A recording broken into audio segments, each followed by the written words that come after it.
Hello hi అండి నమస్తే welcome back to mummies kitchen. ఇవాళ స్పెషల్ రెసిపీ వచ్చేసి పిల్లలైనా పెద్దలైనా చాలా ఇష్టంగా తినే ఫ్రెంచ్ ఫ్రైస్ ని ఇంట్లో ఎలా ఈజీగా ప్రిపేర్ చేసుకోవాలో చూపించబోతున్నాను. ఈ ఫ్రెంచ్ ఫ్రైస్ వచ్చేసి చాలా క్రిస్పీగా క్రంచీగా రావాలంటే చిన్న చిన్న టిప్స్ పాటిస్తే సరిపోతుందండి.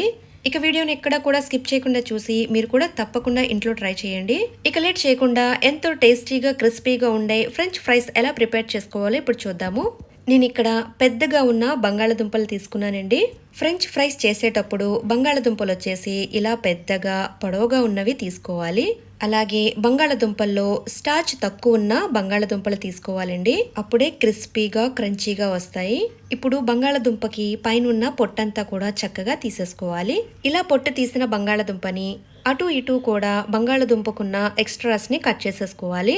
బంగాళదుంపని ఇలా లేయర్స్ లా కట్ చేసుకున్న తర్వాత ఇప్పుడు పొడవుగా ఫింగర్స్ లా కట్ చేసుకోవాలి. మరీ లావుగా కాకుండా సన్నగా కాకుండా కట్ చేసుకోవాలండి. చూసారు కదండి, వీడియోలో చూపిస్తున్న విధంగా చక్కగా కట్ చేసుకోవాలి. మనం తీసుకున్న బంగాళదుంపలన్నీ కూడా ఈ విధంగా కట్ చేసుకోవాలి. ఇలా కట్ చేసిన బంగాళదుంప పీసెస్ ని ఒక బౌల్లోకి వాటర్ తీసుకుని వాటర్ లో వేసేసుకోవాలి. ఇలా వాటర్ లో వేసుకున్న తర్వాత 2-3 సార్లు చక్కగా కడగాలండి. బంగాళదుంపల్లోంచి పిండి లాంటిది తెల్లగా వస్తుందండి. అది పోయేంత వరకు కూడా చక్కగా కడగాలి. బంగాళదుంప పీసెస్ ని ఇలా కడిగిన తర్వాత వాటర్ అంతా తీసేసుకుని మళ్ళీ వాటర్ వేసుకుని కొన్ని ఐస్ క్యూబ్స్ వేసుకుని ఒక 10 నిమిషాలు అలా వదిలేయాలి. ఇలా చేయడం వల్ల ఫ్రెంచ్ ఫ్రైస్ వచ్చేసి చాలా క్రిస్పీగా వస్తాయండి. ఇప్పుడు స్టవ్ వెలిగించుకుని ఒక గిన్నెతో సగం వరకు వాటర్ తీసుకోవాలి. ఇప్పుడు ఈ వాటర్ లో 1 టేబుల్ స్పూన్ వరకు సాల్ట్ వేసుకోవాలి. ఇలా ముందుగా ఉప్పు వేసి ఉడికించడం వల్ల ఫ్రెంచ్ ఫ్రైస్ వచ్చేసి చాలా టేస్టీగా వస్తాయండి. నెక్స్ట్ వచ్చేసి 1 టేబుల్ స్పూన్ వరకు వెనిగర్ వేసుకోవాలి. ఇలా వెనిగర్ వేసి ఉడికించడం వల్ల బంగాళదుంప పీసెస్ వచ్చేసి విరగకుండా చక్కగా ఉంటాయి. ఇలా మరుగుతున్న వాటర్ లో మనం ముందుగా కట్ చేసుకున్న బంగాళదుంప పీసెస్ ని వేసేసుకుందాము. అన్ని పీసెస్ ని వేసేసుకున్న తర్వాత స్టవ్ ని హై ఫ్లేమ్ లో పెట్టుకుని వీటిని ఉడికించుకోవాలి. ఒక 3 మినిట్స్ లేదా 4 మినిట్స్ మాత్రమే ఉడికించుకోవాలి. మరీ ఎక్కువ ఉడికిస్తే కనుక విరిగిపోతాయండి. ఒక 3 మినిట్స్ ఉడికించుకున్న తర్వాత వీటిని ఒక ప్లేట్లోకి తీసుకుందాము. ఇలా ప్లేట్లోకి తీసుకున్న తర్వాత ఇప్పుడు ఒక క్లాత్ తీసుకుని క్లాత్ లో వేసుకుని ఆరబెట్టుకోవాలి. మరీ ఎండలో కాకుండా ఫ్యాన్ కింద ఆరబెట్టుకుంటే సరిపోతుందండి. ఒక 10 మినిట్స్ పాటు ఆరబెట్టుకుంటే సరిపోతుంది. ఇలా మొత్తం క్లాత్ మీద వేసేసుకుని ఆరబెట్టుకోవాలి.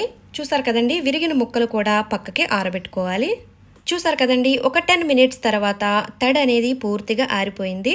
ఇప్పుడు ఇవన్నీ కూడా ఒక ప్లేట్లోకి తీసుకుందాము. ఇప్పుడు స్టవ్ వెలిగించుకుని ప్యాన్ పెట్టుకుని ఆయిల్ వేసుకుని హీట్ చేసుకోవాలి. ఆయిల్ పూర్తిగా హీట్ ఎక్కిన తర్వాత ఈ బంగాళదుంప పీసెస్ని వేసేసుకోవాలి. ఈ ఫ్రెంచ్ ఫ్రైస్ వచ్చేసి 2 సార్లు ఫ్రై చేస్తామండి. ఫస్ట్ ఫ్రై చేసేటప్పుడు లైట్గా ఫ్రై చేసుకోవాలి. స్టవ్ని హై ఫ్లేమ్లో పెట్టుకుని వీటిని ఫ్రై చేసుకోవాలి. ఇలా ఒక 3 మినిట్స్ మాత్రమే ఫ్రై చేసుకోవాలి. ఇలా ఒక 3 మినిట్స్ ఫ్రై చేసుకున్న తర్వాత ఇప్పుడు ఒక ప్లేట్లోకి తీసేసుకోవాలి. మిగతాయి కూడా ఇలానే ఫ్రై చేసుకోవాలండి. ఇలా ప్లేట్లోకి తీసుకున్న తర్వాత వీటిని పూర్తిగా చల్లారనివ్వాలి. ఇలా పూర్తిగా చల్లారిన తర్వాత ఒక బాక్స్లో కానీ ఒక పాలిథిన్ కవర్లో కానీ వేసేసుకుని ఒక ఫుల్ నైట్ వరకు ఫ్రీజర్లో పెట్టేసేయాలి. ఇలా ఒక నైట్ అంతా ఫ్రీజర్లో పెట్టి ఫ్రై చేయడం వల్ల క్రిస్పీగా క్రంచీగా వస్తాయండి. చూసారు కదండి, ఒక నైట్ పూర్తిగా ఫ్రిడ్జ్లో ఉంచిన తర్వాత చాలా టైట్గా గట్టిగా అయితే రెడీ అయ్యాయి. ఇలా ప్రిపేర్ చేసుకున్న ఫ్రెంచ్ ఫ్రైస్ని ఎన్ని రోజులైనా నిలవ ఉంచుకోవచ్చు. అలాగే మనకి కావలసినప్పుడు ఫ్రై చేసుకుని తినొచ్చు. ఇప్పుడు స్టవ్ వెలిగించుకుని ప్యాన్ పెట్టుకుని ఆయిల్ అయితే బాగా హీట్ చేసుకోవాలి. ఇప్పుడు వీటిని రెండోసారి ఫ్రై చేసుకోవాలి. వీటిని ఫ్రై చేసుకునేటప్పుడు స్టవ్ వచ్చేసి హై ఫ్లేమ్లో పెట్టుకుని ఫ్రై చేసుకోవాలి. వీటిని క్రిస్పీగా వచ్చేంత వరకు ఫ్రై చేసుకోవాలి. ఒక 3 మినిట్స్ ఫ్రై చేసుకుంటే సరిపోతుంది. చూసారు కదండి, 3 మినిట్స్ ఫ్రై చేసిన తర్వాత ఫ్రెంచ్ ఫ్రైస్ అయితే రెడీ అయిపోయింది. ఇప్పుడు ఒక ప్లేట్లోకి తీసుకుందాము. ఇప్పుడు నేను చూపించింది ఫస్ట్ మెథడ్ చూపించానండి. ఇప్పుడు రెండో మెథడ్ చూద్దాము. ఇంకా కొద్దిగా క్రిస్పీనెస్ రావడం కోసం ఒక ప్లేట్లోకి కొద్దిగా కార్న్ఫ్లోర్ తీసుకుందాము. ఫ్రీజర్లో పెట్టిన బంగాళదుంప పీసెస్ని ఇప్పుడు తీసుకుని ఈ కార్న్ఫ్లోర్లో వేసేసుకుని కోట్ చేసుకోవాలి. ఈ బంగాళదుంప పీసెస్ని ఫస్ట్ ఫ్రై చేసినప్పుడే కార్న్ఫ్లోర్ కోట్ చేసి ఫ్రీజర్లో పెట్టేసుకోవచ్చు. ఇలా కోట్ చేసిన బంగాళదుంప పీసెస్ని ఇప్పుడు ఆయిల్లో వేసుకుని ఫ్రై చేసుకుందాము.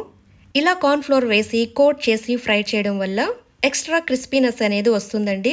ఒక 3 మినిట్స్ ఫ్రై చేసుకున్న తర్వాత ఎంతో క్రంచీగా టేస్టీగా ఉండే ఫ్రెంచ్ ఫ్రైస్ అయితే రెడీ అయిపోయిందండి. ఇప్పుడు ఒక ప్లేట్లోకి తీసుకుందాము. ఇలా ప్లెయిన్గా తినడం ఇష్టం లేని వాళ్ళు కొద్దిగా కారం, చాట్ మసాలా, సాల్ట్ వేసుకుని వీటికి పట్టించి తింటే చాలా టేస్టీగా ఉంటుందండి. చూసారు కదండి, అచ్చం బయట తిన్నట్టే చాలా క్రిస్పీగా అయితే ప్రిపేర్ చేసుకున్నాము. ఎంతో టేస్టీగా క్రిస్పీగా ఉండే ఈ ఫ్రెంచ్ ఫ్రైస్ని ఇంట్లో తప్పకుండా ట్రై చేసి మీ పిల్లలకి పెట్టేసేయండి. చాలా ఇష్టంగా తినేస్తారు. ఇక రెసిపీ నచ్చినట్లయితే లైక్ అండ్ షేర్ చేయండి, సబ్స్క్రైబ్ చేసుకోండి. మరిన్ని స్పెషల్ వీడియోస్ కోసం బెల్ ఐకాన్ ప్రెస్ చేయండి. Thank you for watching mummies kitchen Telugu.